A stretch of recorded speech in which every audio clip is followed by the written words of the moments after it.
కలిసే నిదరుతుంటాము, కలిసే కలగంటుంటాము, కలిసే కలవడతాము, విడిపోతాము, ముడిపడతాము.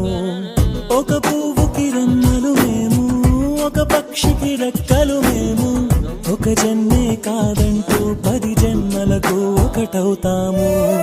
నా కలి చూసి అమ్మయ్యాడు అన్నయ్యే, నా ఆశలు తీర్చే నాన్నయ్యాడు తానే.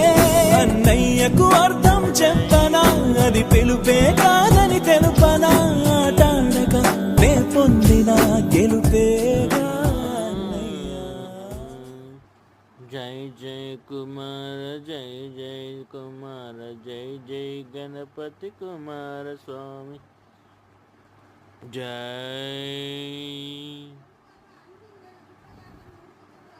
జై